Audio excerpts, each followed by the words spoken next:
Welcome student to our series basic computer zero to hero की एक और video में। तो इस वीडियो के अंदर मैं आपको बताऊंगा कि फ़ोल्डर कैसे क्रिएट करते हैं। अब सभी को पता है कि फ़ोल्डर क्रिएट करने के लिए माउस का यूज़ होता है, बट माउस के साथ साथ हम लोग कीबोर्ड का भी यूज़ कर सकते हैं। कैसे?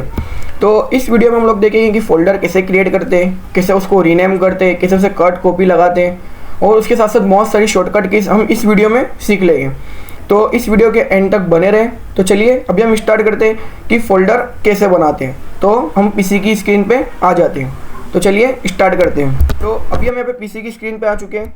अब यहाँ पे आने के बाद में सबसे पहले हमारे को जैसे दिस पीसी में हम लोग जाते हैं। अब दिस पीसी में जाने के लिए हम लोग करते क्या है, तो यहाँ पे जैसे दिस पीसी आपको दिख रहा है, हम इसके ऊपर डबल क्लिक करेंगे तो हम दिस पीसी में आ जाएंगे। बट इसके अलावा हम लोग क्या करते हैं कि यहाँ पे स्टार्ट मेन्यू में जाएंगे, यहाँ पे भी सर्च करेंगे, फिर दिस पीसी में जाएंगे। बट उससे भी इजी तरीका है दिस पीसी में जाने के लिए। तो आपको सबसे पहले दिस पीसी में जाने के लिए करना क्या है, विंडोज़ प्लस ई प्रेस करना है। क्या प्रेस करना है? विंडो प्लस ई। तो आप यहाँ पे दिस पीसी में आ जाओगे। दिस पीसी में आने के बाद आपको यहाँ पे एक न्यू फोल्डर क्रिएट करना है। जैसे मेरे पास 3 ड्राइव है, सी, डी और ई। अब इसके अंदर मुझे डी ड्राइव के अंदर यहाँ पे एक न्यू फोल्डर क्रिएट करना है। अब इसके अंदर कैसे फोल्डर को हम क्रिएट कर सकते हैं, तो सबसे पहले हमें यहाँ पे राइट क्लिक करना है, और यहाँ पर राइट क्लिक करने के बाद में न्यू में जाने का तो हम फोल्डर क्रिएट करते हैं, ये सभी को पता है। बट इसकी शॉर्टकट की क्या है, आपने थंबनेल पे भी देखा है कि कंट्रोल शिफ्ट एन दबाकर भी हम लोग उस पर न्यू फोल्डर क्रिएट कर सकते हैं। बट इसके अंदर control plus shift plus N जैसे मैंने प्रेस किया, यहाँ पे एक फ़ोल्डर क्रिएट हो गया।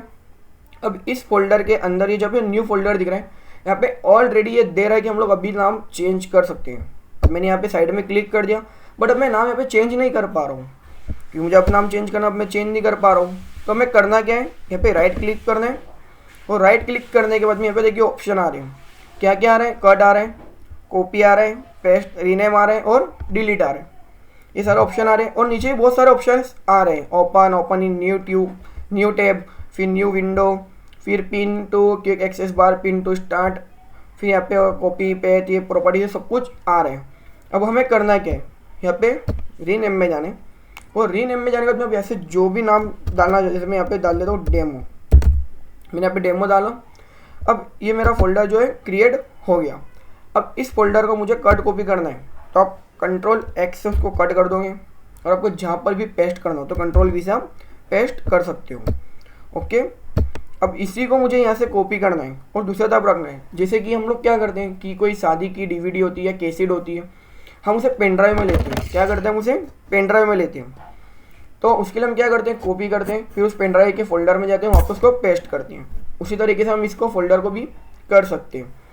अब यहाँ पर मैं आपको एक चीज़ बता दूँ कि मुझे यही फोल्डर अगर कोडिंग के लिए, जैसे बहुत सारे स्टूडेंट्स हैं जो BCA स्टूडेंट है जो कोडिंग के लिए फ़ोल्डर को बनाते हैं, फिर VS कोड में जाते हैं, वहाँ से ओपन फोल्डर करके फिर उसको ओपन कर दें। तो सबसे इजी बता दो, जैसे अभी मैं यहाँ पे फोल्डर में आ गया, मैं यहाँ पे राइट क्लिक करूँगा और यहाँ पे दिख रहा है ओपन विथ कोड, यानी कोड के साथ ओपन करना। तो यहाँ पे क्या करना है, ओपन विथ कोड पे प्रेस करूँगा तो डायरेक्ट ये मेरा जो रहेगा VS कोड में ओपन कर देगा फोल्डर को। अब ये देखो मेरा यहाँ पे डेमो नाम का फोल्डर आ गया, यहाँ से मैं न्यू फाइल क्रिएट कर सकता हूँ। ये अभी आप लोगों को एडवांस नहीं बता रहा हूँ, सिर्फ बता रहा हूँ कि हम लोग फोल्डर को किस किस तरीके से ओपन कर सकते हैं। फिर इसके बाद में देखो यहाँ पे मेरा ये फोल्डर है, इसी को मुझे अगर कहीं और जगह ओपन करना है, यहाँ पे लिखा है ओपन इन न्यू टैब, मुझे इसको दूसरी टैब में ओपन करना है। तो यहाँ पे मैंने ओपन इन न्यू टैब किया तो दूसरी टैब में भी ओपन हो जाएगा। देखो यहाँ पे दिख रहा है साइड में न्यू टैब में ओपन हो गया। अब मुझे इसी को अगर अलग विंडो से ओपन करना है कि ये भी मेरा रहेगा दिस पीसी का और दूसरा भी एक चाहिए, तो यहाँ पे ओपन इन न्यू विंडो पे ओपन करना है। क्या करना है? Open in new window. यहाँ पे मैंने क्लिक किया, ये देखो यहाँ पे मेरा न्यू विंडो के साथ में ओपन हो गया। इसी तरीके से एक चीज़ आपको और बता दूँ, अभी मेरे यहाँ पे डेस्कटॉप पे कई फाइलें से कई सॉफ्टवेयर यहाँ पे दिख रहे हैं। अब ऐसे कितने लोग हैं जिनको ये सारी चीज़ें पसंद नहीं आती कि भाई मेरा डेस्कटॉप एकदम ब्लैंक चाहिए। तो उसके लिए करना क्या है, यहाँ पे राइट क्लिक करना है, व्यू में जाना है। कहाँ जाना है? व्यू मेन्यू में जाना है, और यहाँ पे जाने के बाद यहाँ पे दिख रहा है शो डेस्कटॉप आइकन, यहाँ पे चेक है। यहाँ पे क्या किया हुआ है? चेक किया है। तो यहाँ पे इसको अनचेक कर देना है। तो यहाँ से जितना भी आपका सब कुछ हो वो हाइड हो जाएगा, यानी जो भी आपके फाइल्स दिख रही है, आपका सॉफ्टवेयर दिख रहा है, वो सब कुछ हाइड हो जाएगा। अब मुझे इसे रिटर्न शो करना है तो आप इस राइट क्लिक व्यू में जाना है और शो डेस्कटॉप आइकन पे रिटर्न चेक कर देना है, तो वो वापस से आपका शो हो जाएगा। अब इसी तरीके से अगर हमें देखना है रिटर्न कि भाई जो मैंने फोल्डर बनाया हो उस फोल्डर के अंदर मैं क्या क्या चीज़ें कर सकता हूँ, तो जैसे मैंने फोल्डर बनाया था, इस फोल्डर को मुझे लॉक करना है, तो लॉक करने के भी 2 तरीके होते हैं, सब अलग अलग। जैसे मेरा 11 वर्जन है तो उसमें अलग है, 13 वर्जन में अलग होता है, 10 वर्जन में अलग होता है, विंडोज 7 में अलग होता है। तो यहाँ पर मुझे क्या करना है, जैसे ओपन अपने शो मोर में जाना है और जैसे प्रॉपर्टीज़ पे जाना है।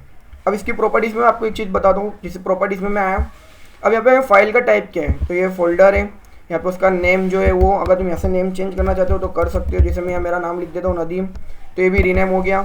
अभी इसकी जो प्रॉपर्टीज़ है तो इसके अंदर इसका पैथ क्या है, इसकी साइज़ क्या है, देखो ये लोकेशन तो दिख रहा है, डी ड्राइव के अंदर है, इसकी साइज़ क्या है, फिर ये कितना कंटेंट, कितनी फाइल इसमें है, कितने फोल्डर इसमें, वो सारी चीज़ें आपको यहाँ प्रॉपर्टीज़ में शो करते हैं।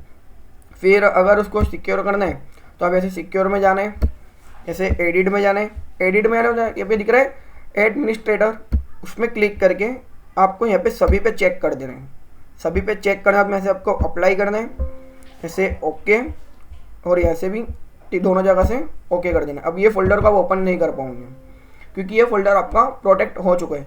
जब तक आप इसे अनचेक नहीं कर दोगे रिटर्न, वहाँ तक ये फोल्डर आपका कोई ओपन नहीं कर पाएगा। तो रिटर्न राइट क्लिक करते हैं, प्रॉपर्टीज़ में जाना है, सिक्योरिटी में जाना है, और सिक्योरिटी में जाने के बाद में आपने क्या किया था, पहले एडिट में गए थे, एडिट में जाने के बाद में ऐसे ऑफिस एडमिनिस्ट्रेटर में आना है और यहाँ से रिमूव करके ऐसे अप्लाई कर देना है।